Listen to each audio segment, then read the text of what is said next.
So you're predicting a war? Yes, the United States is leading the world to the next great war. We're seeing it with the predator drone attacks increasing in Pakistan. They're called extrajudicial killings. They're against international law. We're seeing it with the United States fronting the Pakistan army to fight a proxy war on the Afghan-Pakistan border.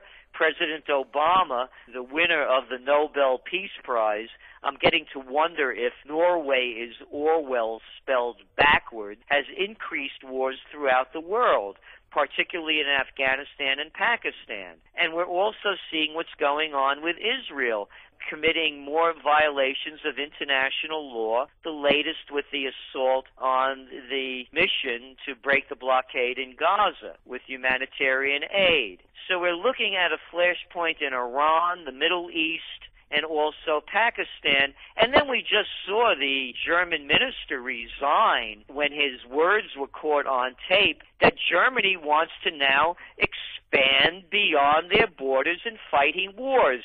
Did anybody forget the post-Nuremberg Agreement? The treaty whereby Germany is not supposed to go outside their borders to fight wars? So you see, it starts with baby steps, and then it devolves into goose steps. So the world is being led to war. The military-industrial complex is a reality. The United States is the prime example of an empire in decline, fighting in foreign entanglements, depleting the treasury at a time when your home economy is going into severe recession. Also, it's a way of getting the people's minds off the difficulties, be they economic, or now, of course, we have the greatest environmental disaster that the United States has ever known with the BP oil leak in the Gulf of Mexico.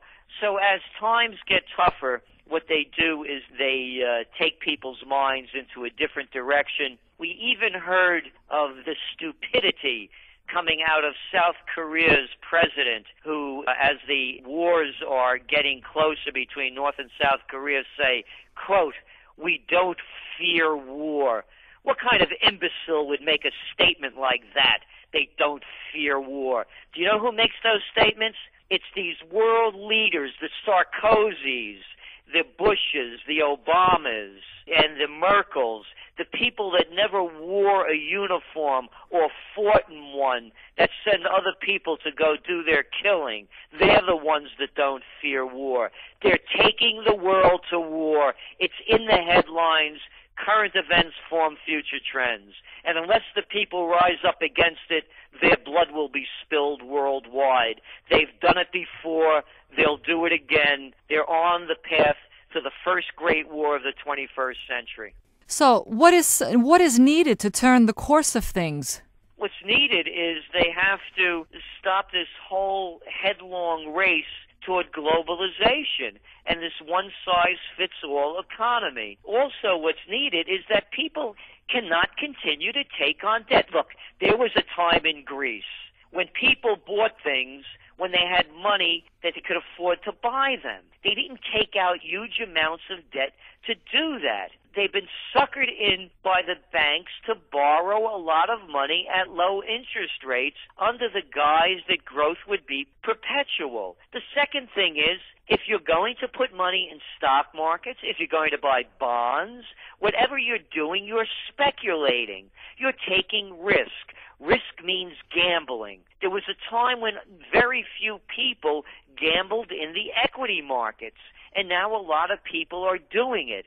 You have to stop gambling. You have to stop taking on debt, and you have to start building your economies internally. It's called self-sustaining economies. It kept the world going through centuries. Globalization at this level is new, and the world has become a lot poorer as a result of it.